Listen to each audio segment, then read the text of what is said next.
Hi everyone, Bernard here with the latest Citizen vlog, and it's a moments in time today. In itself, it's not overly significant. It was the first game of the season. It was the 17th of August 1992. But it was the first game of the season for City. But it had some significance overall in football terms as well. So please join me as we look back at the 17th of August 1992, a City moment in time. Please, if you're new to the channel, push that subscribe button, push the notifications so you know these little vlogs and specials are coming out. Yeah, I even got the shirts on today. I mean, I don't have all the replica shirts from the right seasons, but this one fits in nicely with this one. Yeah, 17th of August 92. We actually played QPR on a Monday night, but more on that in a moment. See, it wasn't just another football season, was it? I mean, things were high. I mean, obviously we were positive, weren't we? Early 90s, we were positive. Mr. Reed was in charge. I think we just finished 5th the season before. So we had a lot of hopes for this season. But it wasn't just going to be a sort of unique season for that reason. There are other reasons. We had Team Talk, of course. We had that wonderful thing called Team Talk where we could get all the before you guys who obviously we know now we've got all the internet. All you young men who are so used to the internet and various things like that. In my day, we didn't really have that. You know, we had papers and we had the radio, of course, obviously. But we had this wonderful thing called Team Talk, didn't we? So for a very cheap amount of money, you could sort of get all the latest news apparently from the club and. Obviously, you needed Google in those days, and I mean, there used to be when I worked in GEC. I remember in the 80s, and certainly at that time we had these sort of phone lines. People used to just ring from works, and obviously until the company started clamping down, realised all these phone calls were being made from office lines, etc., etc. So they put a stop to that as soon as they could.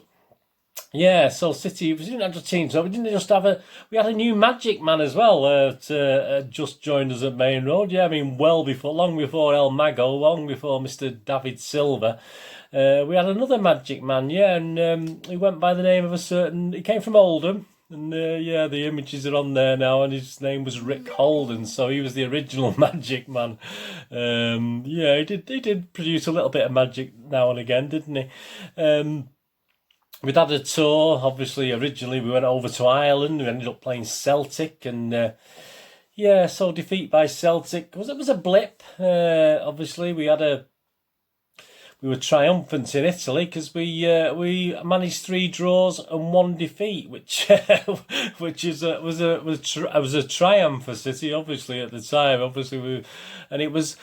it was unusual because it was the Paul Lake show as well. I mean, Paul had been suffering obviously from the injury for a couple of years, and obviously this was going to be his great comeback season, 1992, 1993, and he was sort of making a name for himself in Italy. He was playing really well and doing wonderful things. So obviously we had that to look forward to, didn't we, in the new season? But no, let's get to it. Let's get the real biggie of the 1992-93 season was that football. Really, football would never ever really be the same again, would it? Because what we had it's a whole new ball game. Yeah, we had the introduction of B Sky B, which obviously were upon us, and obviously that's why we ended up playing on a Monday evening, because we had the privilege, if it could be called a privilege, of being the first live Monday night game at Maine Road. Yes, I was there that night. So yeah, great fun. I mean, we'll talk about the game in a moment, obviously, but this is our moments in time. The 17th of August 1992. I mean, we were treated to pom-poms, weren't we? Cheerleaders, wonderful. Fireworks. Yeah, we had fireworks before the game, never mind after the game and whatever. And certainly I'll talk about the game, the actual game. There wasn't so many fireworks in the game. It was a new looking Main Road as well. It was quite odd if you watched it on TV, obviously, because the Kipax was being rebuilt, so you only had sort of part of the bottom layer that you could actually put spectators in. So it was a quite rare sight, really. It was quite an unusual looking Main Road for the first night on B Sky B. And I think from memory, we didn't do great on live TV games for a while after that. We struggled to get any sort of victories, obviously. 24,471. I say I was in that crowd, certainly with my lad, and I think one of my girls went with me. So I was in this crowd of 24,471, which was probably near capacity for the reduced capacity Main Road. And it was a slightly uninspiring 1-1 draw in front of the cameras, and couldn't quite live up to the razzmatazz that came before it. David White scored the goal for City. And Paul Lake was back, wasn't he? So that was fantastic. We had the new magic man, Mr. Holden, starting, obviously. But as Paul Hince wrote, writing for the Manchester Evening News, just quoting from his little report, the firework display at Main Road last night proclaimed a whole new ball game from B-Sky B. They got to be kidding. The satellite moguls can introduce all the gimmicks they like, but some things in soccer will never change. One of those is a self-destruct streak which has etched into Manchester City's makeup down the years. Peter Reid's men opened their Premier League campaign last night in typical fashion against underrated Queen's Park Rangers, with the Blues coming perilously close to losing a match when they threatened at one stage to win at a canter. Neither side could quite match the razzmatazz which B-Sky B brought to Main Road to celebrate the start of their live Monday night soccer service. Yeah, a 1-1 draw it ended up as. And strangely enough, as we did start on fire, we did start quite well actually in that game.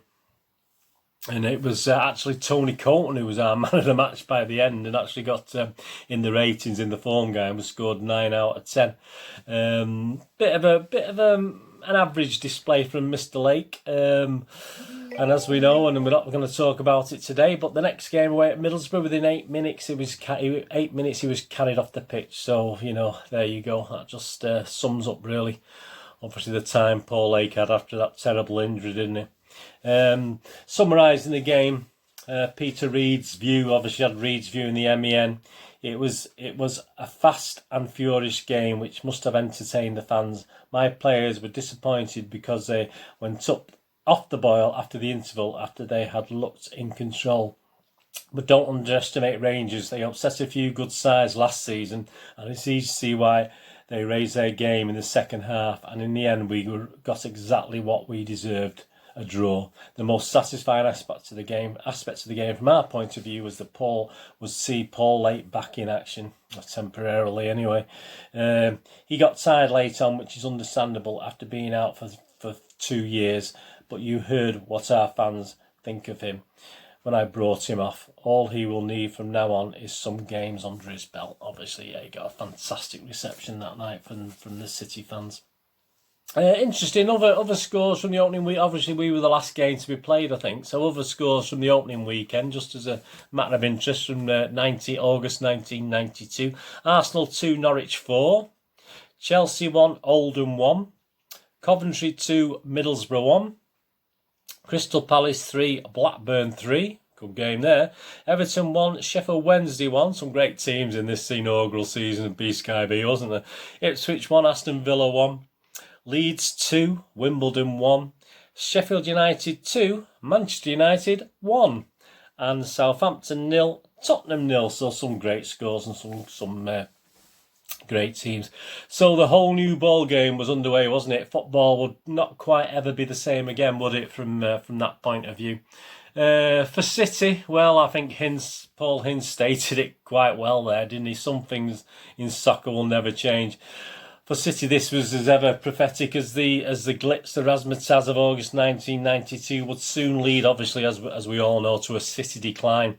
And let's be honest about it, it was possibly at the worst time, wasn't it? Worst time from that point of view, from a ever-changing media-led football revolution. It was probably the worst time for City suddenly to have a dip in form, and obviously we carried that. And we still carry it to some extent. I call it the lost generation of fans that perhaps who didn't latch on to us because we weren't at that peak in that media-inspired period, was it? So there you go. That was our moments in time, and I hope you enjoyed that. The B-Sky B Monday Night Football. It's a whole new ball game.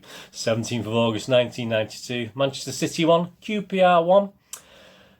Manchester City moments in time. It's quite interesting to look back on. Anyway, thanks for joining me. Please check all my links on the screen. for Twitter, etc. If you're more into Facebook than Twitter, you can just type in Bernard Dineen on Facebook, and obviously if you follow me on there, I'll follow you back, and you can get all the information that I put out on Twitter as well. I also put it out on Facebook, so please do that. And you can look at moviegamenostalgia.com, my little website for old rare DVDs, movie posters and board games.